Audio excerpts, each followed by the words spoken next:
what did happen to the last 10? I ran away with my life, fast forward, never turn back again. It's kind of funny that the more we pass time, the more we need to set the rewind. And 19 was the year I had to leave you, but now I'm seeing all the signs. Is this really happening? I can't believe it's true. I'm just as surprised as you. Welcome back to my channel. So, for today's video ay mag-prepare ako ng merienda ni Nanab dahil maaga siyang mag-out ngayon. So, ibig sabihin, mga before mag-5, andito na siya. So, kailangan ko siyang i-prepare ng snack niya or merienda niya. So, syempre, di ba sa office kasi, ganitong time is dapat nag-merienda na siya. So, maaga siya ko dahil coding siya. So, kailangan niya makaabot dito before 5 p.m. So, hindi pala ako nakapag-vlog kaninang umaga. So, ngayon, eto, nag-prepare ako at inisip ko na lutuan na lang siya ng mee goreng and ng boiled egg. So, kasi saktong 7 p.m. naman, nagdi-dinner na kami nila. Pero, na-prepare ko na rin naman pati yung lulutuin ko for dinner. Kasi, siguro after ko magluto nung mee goreng niya and yung boiled egg. Ngayon, actually, nakasalang na yung boiled egg ko. So, i-check ko na lang maya-maya kung okay na siya. Then, after nun, yung pinakapansit na lang niya, yung pansit kanto na mee goreng na lang, yung ilalagay ko naman doon. Then, after nun, alam nyo ba, mga kanakachera sa lulutuin ko, magluluto ako ng veggies. So, yung veggies na yun, since wala kaming bagoong na alamang, ang gagawin ko na, hindi ko sure kung alam nyo yun eh, yung parang dininding ata tawag doon. Kasi ang lalagay ko kasi is yung bagoong balayan. Then, yung mga veggies na nilalagay talaga doon, pero wala akong kalabasa. So, yun. And, syempre, sasamahan ko siya ng bangus na, ano ba yan? Tinapa. Yung nabibili sa Tagaytay, which is yung, nagpabili kasi kami ng tinapa nung nagpunta yung mommy daddy niya dun sa Tagaytay last time na hindi kami nakasama. So, yun yung gagawin namin. So, medyo sad-sad si Nanab nung sinabi ko sa kanya, dinner natin tomorrow, gano'n na. So, ngayon, ang ginagawa ko kasi, sinasanay ko siya na kumakain ng mga veggies. So yun, para diba, medyo healthy naman, hindi puro chicken, hindi puro pork, masarsa, so ganyan. So dapat ngayon matuto siya kumain ng mga ganun. So mga kalakcheras, check na muna natin yung boiled egg na niluluto ko. So ayan mga kalakcheras, ito na yung mga gagamitin ko para dun sa dinindeng na sinasabi ko sa inyo. So meron ako ditong talong, meron akong ampalaya, then, so syempre kamatis, then, sitaw, and then, syempre, mga okra. So, yan mga yan ang gagawin ko later. So, kulang na lang dyan is yung bagoong balayan. Wait lang. So, hanapin natin ang bagoong na balayan kung asa na ba siya. So, wait. Kunin natin. So, ito. So, ito alam ko to, binili pa namin to sa La Union. So, itong gagamitin. Si FJB's Boneless Bagoong na napag-subscribe namin yung si ate na nagbebenta niyan. Then, syempre itong mee goreng. Hindi ko nga sure kung dalawang ang gagawin ko sa kanyang mee goreng eh. Pero, tignan natin. So, tignan na rin natin yung labas tayo sa kitchen. Tignan natin yung boiled egg kung okay na. So, ayan. Okay na kaya yan? So, yung pellet, tandaan ko kasi para luto na yung boiled egg kapag basag na siya. So, yan. Naka-ano lang naman siya. Naka-90 lang din naman siya. So, antayin ko na lang din. Baka hindi pa yan. Hindi pa yan okay. So, maya-maya, onti naman.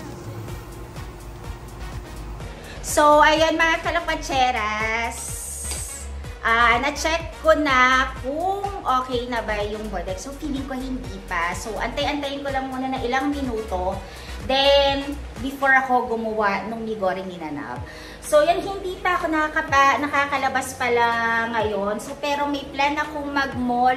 And, message ko si Nanab dahil on Monday! Darating na ang aming sofa. So, mag-goodbye na muna tayo dito sa bed na to. Pasok na ulit siya dito sa kabilang room. Magpapahinga na ulit siya. Kasi yan actually, darating na si Nanab. Niready ko na rin yung pillow niya kasi madalas yan. Pagkatapos, pagdating niya, magpapahinga lang yan ng saglit, maliligo, and then hihiga na yan. So, kailangan na naman yung una na yan. So, yan, matutulog yan. Magigising na lang yan kapag mag-dinner na. Baka okay na yung egg. So, kunin ko na yung egg niya.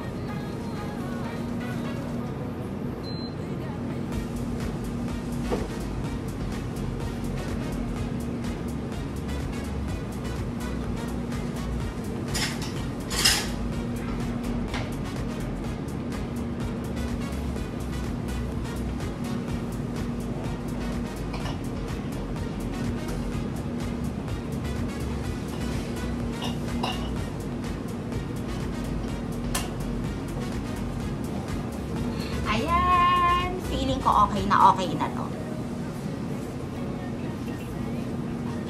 Ay, dito ko na lang ilagay.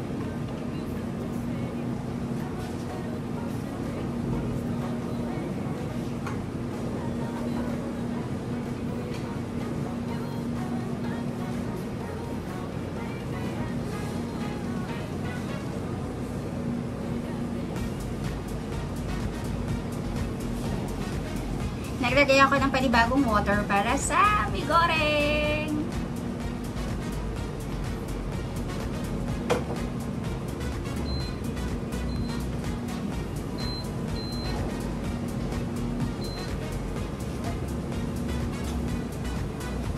Mga kalakwatseras, nga pala, so yun habang inaantay ko yung niluluto ko. Meron akong hinahanap na artificial na plant na medyo mataas. Yung parang ka-level ko lang.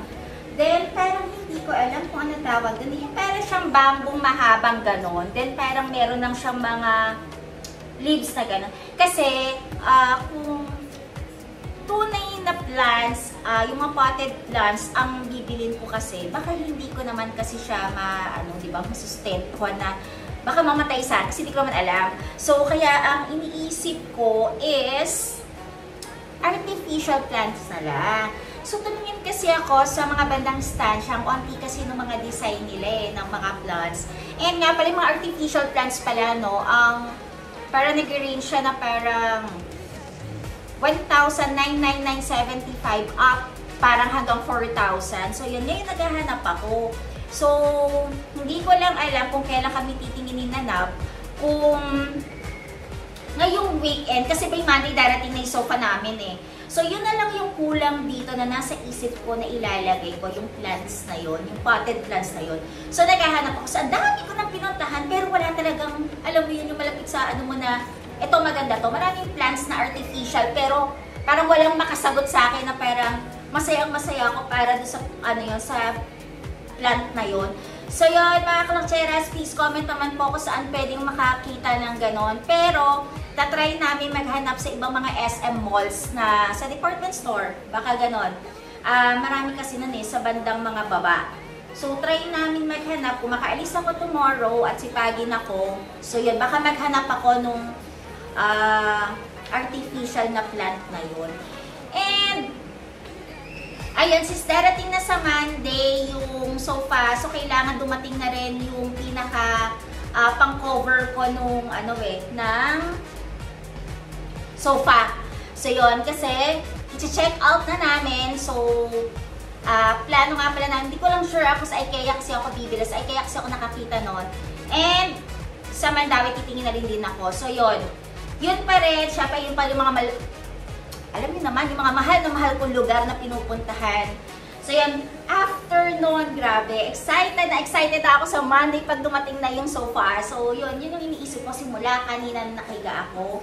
Talagang, kasi late na rin ako dito breakfast, nag-lunch ako mga 12, actually nag-lunch na ako mga 1 PM na dahil nag-breakfast ako mga 11 AM na ata yun. Dahil nagising ako ng nagising pa nga ako ng mga 9 o 8:30. Dito na kasi ako natulog, dito sa sala, dito sa pinaka-foam. Kaya lang, naririnig ko kanina sila kuya na parang nag-radyo, parang ingay nila, hindi ko alam kung ano yung commotion nila dyan kanina sa labas. So, hindi ko alam kung ano yung issue nila. Hindi ko na nilabas. Nagsing na ako din after nun. Syempre, hindi ka naman agad tatayo, muni-muni ka pa, di ba, bago ka tumayo. So, yun. Yun lang. Yun ang ginagawa ko lang. Yun lang ang ginawa ko ngayong araw na to. Dahil maaga mo uwi si Nanab, anytime now na, di nakakatok na yun. Na ano, so kailangan matapos ko na rin yung merienda niya. Kala mo napaka ano ng merienda niya, di ba? So yung merienda niya, then maaga ako nagluluto ng dinner kasi 7 PM na ano nakasanayan na namin nagdi-dinner kami. Para at least after noon, makapag-ayos ka na rin ng pinagkainan mo. Then after, pwede ka nang manood, di ba? And maaga ka makakapagpahinga. Kung manonood man kami ng YouTube, kasi laging ganun eh. Nood kami ng YouTube pang paantok namin. Or Netflix, yun lang ginagawa namin. So, yun lang mga kalakcheras. Yun lang ang ganap ni Jala Kuatseras ngayon. So, medyo late upload ako ngayong araw na to. Dahil, chinek ko pa rin pala, pinacheck ko kayo na kung na-aprobahan na yung gate pass namin for, sa sofa na i-deliver dito on Monday. So, yan, nakita namin na okay na rin siya. Na-aprobahan na rin ng dito sa condo, so ng admin. So, okay na siya.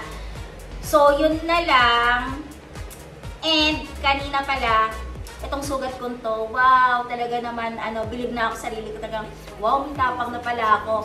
Pinahinga ko siya, tinatako ko siya, nabasa siya, nung kasi, nililinis ko yung mga pinagkainan ko ng breakfast, nabasa siya. So, ako na yung naglinis, then, ano pa rin siya talaga, sariwa pa rin siya. Then, siguro mga 1.5 hour, 2 hours ko siyang hinayaan muna nakabukas. Pero dahil kailangan ko na naman ulit maghugas, magpunas-punas, syempre baka malagyan ng dumi, nilagyan ko ulit siya ng band-aid. So yun lang mga kalakcheras.